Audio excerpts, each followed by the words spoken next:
नमस्कार. श्री स्वामी समर्थ. जय जय स्वामी समर्थ. स्वामींच्या भक्तांनो, स्वामींच्या प्रेमपूर्ण आणि आशावादी संदेशमध्ये तुमचे मनापासून स्वागत आहे. स्वामी आज तुम्हाला आश्रय देऊन तुमच्या डोक्यावर कृपा आशीर्वादाचा हात ठेवत आहेत. स्वामी त्यांच्या दरबारामध्ये घडलेला अनुभव आज स्वतः तुम्हाला सांगत आहेत. कारण स्वामींना माहिती आहे की तुमच्यासोबतही हा चमत्कार पुढील काही दिवसात होणार आहे. एक स्वामींचा प्रिय भक्त स्वामींच्या दरबारामध्ये आला होता आणि स्वामींकडे गरानं गात होता की स्वामी, मला तुम्ही सतत दुःखात का ठेवतात? मला तुमच्याजवळ तुम्ही का घेत नाही? माझ्यासोबत सतत वाईट का घडत आहे? मी रोज खूप कष्ट करते, रोज खूप तुमची सेवा करते, तरीही मला तुम्ही फळ का देत नाहीत? स्वामी, माझ्याकडून काय चुकले आहे? तुम्ही मला सांगाल का? तेव्हा स्वामी म्हणाले की बाळा, आता तू मोठा श्वास घे आणि माझ्यासमोर शांत बस.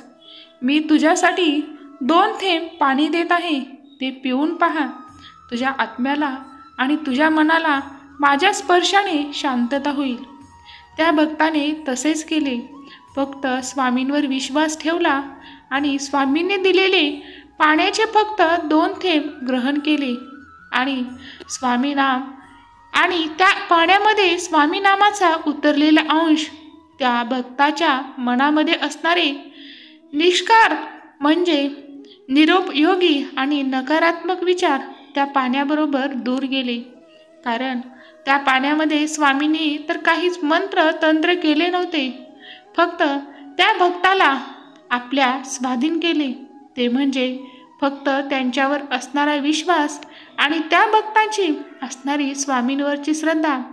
याच 2 गोष्टींनी त्यांना पूर्णपणे स्वामीमय केलं आणि त्याचा विश्वास इतका ठाम होता की आपले स्वामी आपल्यासोबत कधीच वाईट घडवणार नाहीत आणि स्वामी जे काही करतील ते माझ्यासाठी आणि माझ्या जीवनाच्या कल्याणासाठी. हा ठाम विश्वास त्याला त्याच्या दुःखातून दूर करण्यासाठी सर्वात पहिले पुढे आला. तसेच स्वामी तुम्हाला म्हणतात की बाळा, तुमच्या जीवनात कितीही संकट असू द्यात, कितीही वाईट प्रसंग येऊ द्यात, फक्त माझ्यासमोर या आणि मला तुमचा होणारा त्रास सांगा.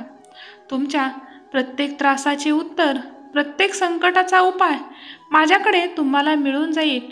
फक्त विश्वास ठेवा. तुमचे दिवस नक्कीच येतील. वाईट दिवस हे कधीच कायम राहणार नाहीत.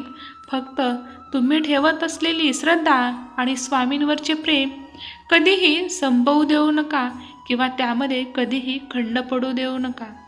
फक्त देवाकडे एकच मागणं मागा की स्वामी, किंवा तुमची ज्या देवावर श्रद्धा आहे त्यांना एकच सांगा की मला तुमचा विसर पडू नये आणि माझ्याकडून जी तुमची नामस्मरणाची सेवा होत आहे त्यामध्ये खंड पडू देऊ नये. हा मला आशीर्वाद द्या आणि तुमचे नित्य कर्म करत राहा. मग त्या भक्ताचे मन भरभरून आले. त्यांनी स्वामींनी सांगितलेला मार्ग रोज अवलंबला. कितीही संकट आली, रोज ती कष्ट करत राहिली. येणाऱ्या संकटाला फक्त स्वामी तुम्हीच या संकटांना दूर करा असे सांगत ती आयुष्य जगत राहिली. येणारा प्रत्येक दिवस ती आपल्या मुलांसाठी कष्ट करत राहिली. येणारा प्रत्येक दिवस फक्त स्वामींचे नामस्मरण आणि आपल्या जीवनातील प्रत्येक अमूलाग्र क्षण तो फक्त स्वामी सेवेत तिने व्यतीत केला. स्वामींनी तिची पूर्ण भक्ती आणि पूर्ण श्रद्धा विश्वासाने आणि सखोलपणे पाहिली. कारण स्वामी तुम्हाला जेव्हाही देतात तेव्हा सर्व काही तुमच्या अपेक्षेचे पलीकडे देतात. त्यामुळे कधीही घाई करू नका. उतावीळपणा तुम्हाला कधीही संकटात नेतो, परंतु स्वामी सांगतात की संयम हा तुमच्या यशाचा खरा गुरु आहे. कितीही संकट आली, तुमच्याबद्दल कोणी कितीही कट कारस्थान केली आणि तुमचा डावपेच मोडून काढण्यात त्यांनी कितीही पायगुटी घातली, तरीही देव त्यांना कधीही यशस्वी होऊ देत नाहीत आणि त्यांचा डाव स्वामी कधी कसा पलटून लावतील हे कोणी सांगू शकत नाही. त्यामुळे तुम्हीही त्या भक्तासारखी तशीच भक्ती ठेवा. देवांना तुमच्याकडून काहीच नको आहे, कारण तो देव घेणारा नसून देणारा देव आहे आणि त्यांना फक्त हवे आहे ते तुम्ही करत असलेली नामस्मरण सेवा आणि तुम्ही देत असलेला स्वामींसाठीचा अनुमूल्य वेळ आहे. तोच तुम्हाला स्वामींच्या जवळ एक एक पाऊल घेऊन जातो. त्यामुळे तुम्ही तुमच्या दगदगीच्या जीवनातून थोडेसे वेळ काढून स्वामींपर्यंत 2 पावले जाण्याचा प्रयत्न करा. मग पहा, स्वामी तुमच्या संकटाच्या वेळी तुम्ही एकही पाऊल न टाकता तुम्ही बांधलेल्या शिदोरीच्या जोरावर तुमच्याकडे नक्कीच येतील. आणि फक्त तुम्हीच नाही तर तुम्ही कमवलेल्या पुण्यावर तुमचा संपूर्ण परिवार तरून जाईल आणि कुठल्याही संकटाचा भासही त्यांना स्वामी होऊ देणार नाहीत. त्यामुळे आता जे काही करत आहात, कुठे तुम्ही तुमचे मन गुंतवले आहे त्यामधून तुम्ही बाहेर या आणि फक्त तुमच्या जीवनाचा सार काय आहे आणि तुमच्या जीवनाचे कल्याण कशात आहे हे ओळखून घ्या. कारण आपल्यासोबत येणार आहे ते फक्त आपण केलेली सत्कर्म आणि आपण कमवलेले नाम आणि देवाची केलेली सेवा, या 2च गोष्टी तुम्हाला तुमच्या पापपुण्याच्या मार्गातून वाचवू शकतात. त्यामुळे जितके करता येईल तितके पुण्य करा, जितके करता येईल तितके दानधर्म, गरिबाची सेवा, अडल्या नडल्याला मदत करा, अपंगांना दान द्या, अपंगाची सेवा करा. परंतु कधीही अडलेल्यांची किंवा असहाय्य लोकांचा श्राप किंवा तळतळाट घेऊ नका.